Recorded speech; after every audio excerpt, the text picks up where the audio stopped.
òṣèré gómìnà ìlú òṣèré o alága ìbílẹ̀ ẹ ṣeré mòwe. My name is Oladotun Olakanle, the executive chairman of Olakanle LCDA. I became the chairman of the local government after the demise of my principal, Honorable Francis Babatunde. And as the constitution implies, on the 27th of August 2020, I was inaugurated or sworn in as the executive chairman of Olakanle LCDA.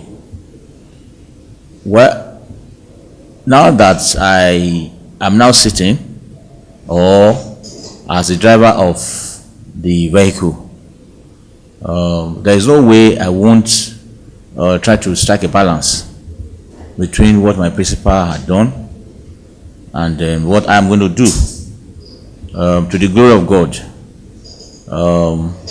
He has done his bit, and I'm going to take up from where he stopped.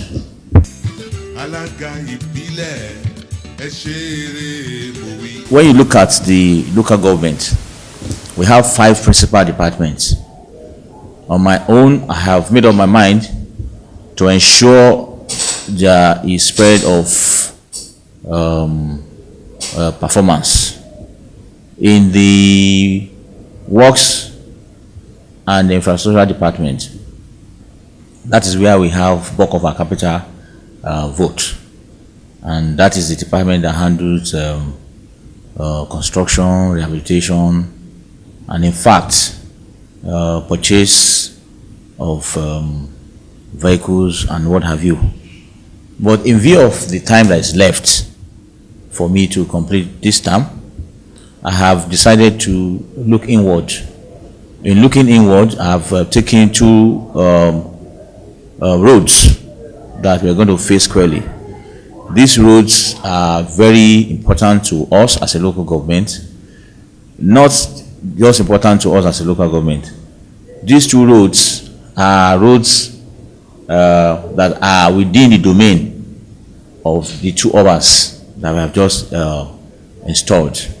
We have Lawal Street, that is in Oregun, and we have Akrele Street in Onigbongbo.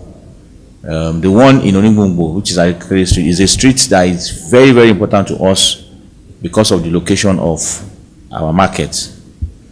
In the area of education, our pupils anytime from now are going back to school, and within the confines of the funds that is available to us, we have met at the management level, at the ESCO level, to agree that we're going to do what is called back to school bag. In designing this, we'll try as much as possible and ensure that the needed materials that our students will be in need of will be put into those bags, so that when they go back home, they can have a carrier. Because I've seen pupils either on their way to school or back home carrying their books and their materials on their hands. So I felt in that area we should do something so that our pupils will have a carrier bag to put their materials in there, particularly their textbooks. It may equally interest you to note that because of the number of primary schools that we have, as I speak with you, if we are actually going to take back to school bag, we'll be doing nothing less than 4,500 bags, because we have 17 primary schools, and if we add welfare to it, we're having 18. So we have a very, very huge number of schools to attend to. In the area of health, we have 7 primary health centers, of which we have a flagship. The flagship is the one in Oregun, we have PAC in Onibungu, we have in Wasimi, we have in Okwebi. In fact, we have 2 in Okwebi. We have in Olushosu, we have in Oregun. The one in Oregun at the moment runs 24 hours, and that is where the one that is our flagship. It's a very busy primary health center, and what we are planning to do is to pick up 1 or 2 of these 7 and raise the standard, upgrade it where necessary. We're already trying to partner pharmaceutical companies like May and Baker and the ones around us to tap into their CSR. Let us see what they can offer us in terms of medical materials and drugs alike. In addition, in the area of agri, social services, and youth and sports, starting from the end of this month, we are going to start what is called social intervention for the aged. With this social intervention, we want to look at our old men and women, starting with the age of from age 70 and above. We're going to package some funds in such a way that at the end of every month, we want to replicate what is happening at the federal level, where you have social intervention for the aged. We want to replicate at the local government level, whereby we'll discuss with the leadership. We'll have a number of people, old men and women, that will be sending stipends to them at the end of every month, so that at least, even if it is to buy drugs, the stipend will take one or two of their immediate problems. In the area of poverty alleviation, which is another department that cannot be left out, we have WAPA department, we have, even in the agri department, we're going to do poverty alleviation. We're going to do poverty alleviation and do capacity building.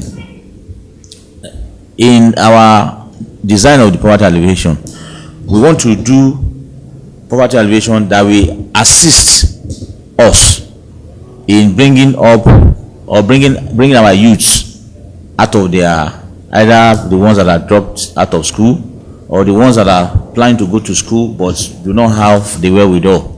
So in the design of the PAP, we have tried as much as possible. We're going to identify so that we will not just give out sewing machines,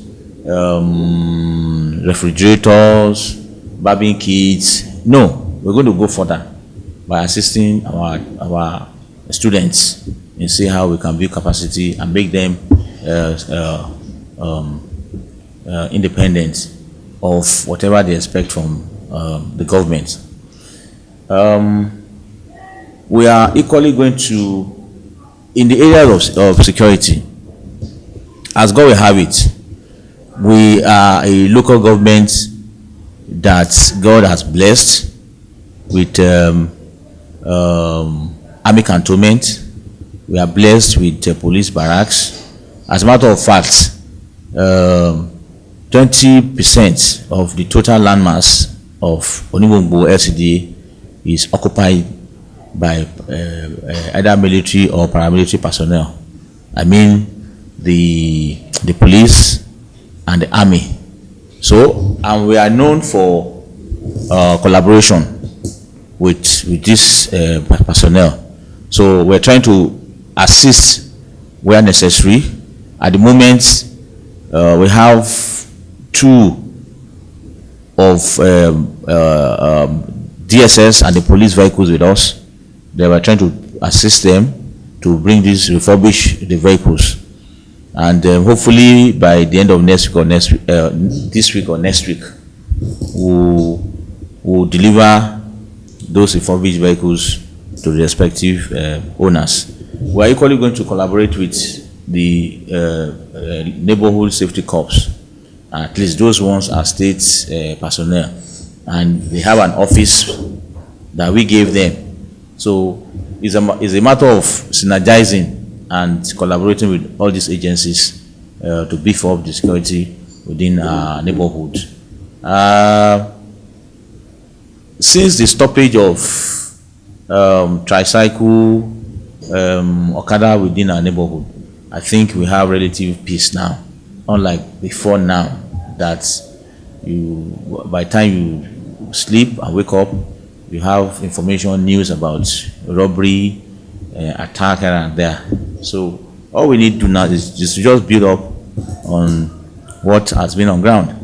And like I said, on the day I was sworn in, there are so many things that are in there to borrow.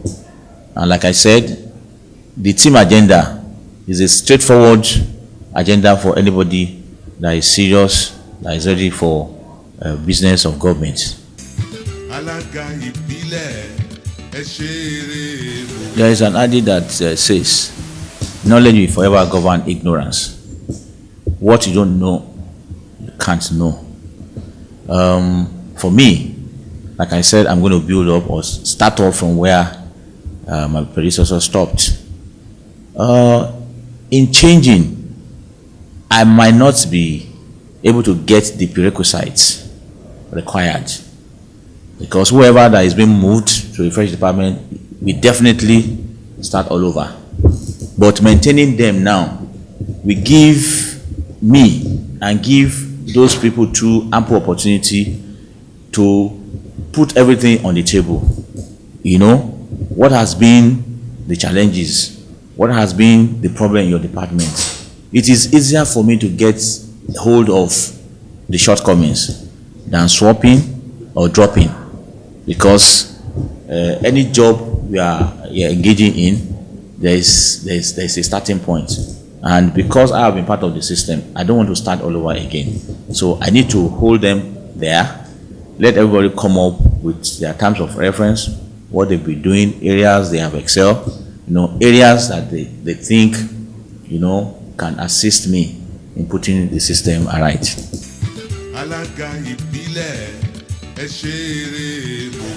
As far as this administration is concerned, we at all times look at the body language of the incident commander, who happens the governor of the state, Mr. Babajide Sanwo-Olu. At our level, there is nothing we can do than to continue to encourage strictly going by and observing the COVID-19 protocols, which very simple and straightforward. Ensure cleanliness at all times, wash your hands, go around with sanitizer, wear your nose mask, and what have you. And to make it easier and for us to be able to assist the incident commander in lowering the curve, we have designed a mechanism in the system whereby, as directed, the people that are of the lower cadre are asked to stay back home unless their services are required. Other than that, at the management level too, it is a structured arrangement whereby if it is not really necessary to be at work, at least we have given room for some space whereby the HODs can work extra hours so that the following day they can stay back, especially those days that we have traffic issues like Monday, Wednesday, and on a Friday. So we have structured it in such a way that the senior management people are the one coming to work regularly. Those that are of lower cadre, have been structured in such a way that they stay back home, and by the grace of God, we are trying to see how we can engage most of them online, so that their physical appearance will not necessarily be required, except they need to physically appear to append their signatures on documents and all what have you.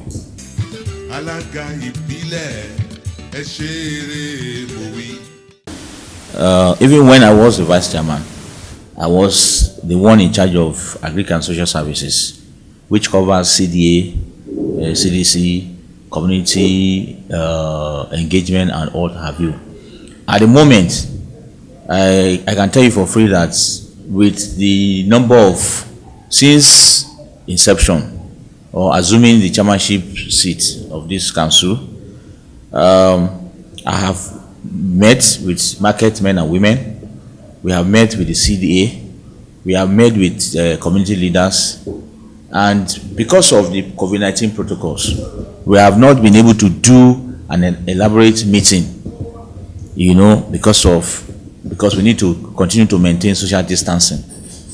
But at the end of the day, we know too well that there is no way we can operate as a local government or get the feedback mechanism required to get our people involved in the running of, in the day-to-day activities of the local government.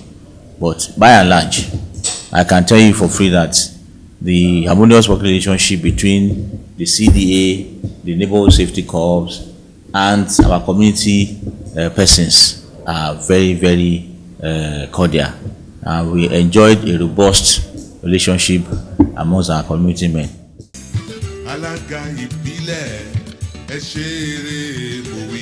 My goodwill message goes thus. The people around us, the women, the widow, the widower, the aged, can be rest assured that within the ambit of the finances that will be available to us, we will try as much as possible to do justice and be fair to everybody. And like I said at the beginning, that I am ready to run an open door policy, a policy that will ensure that whatever that is available to us in terms of finance, cuts across all the departments without leaving any department without a job to do. So if we're able to prioritize and we're able to put our people in picture of what we have to do, I think it's just a matter of manifestation. Gómìnà ìlú kò ṣeré o, alága ìbílẹ̀ ẹ ṣe.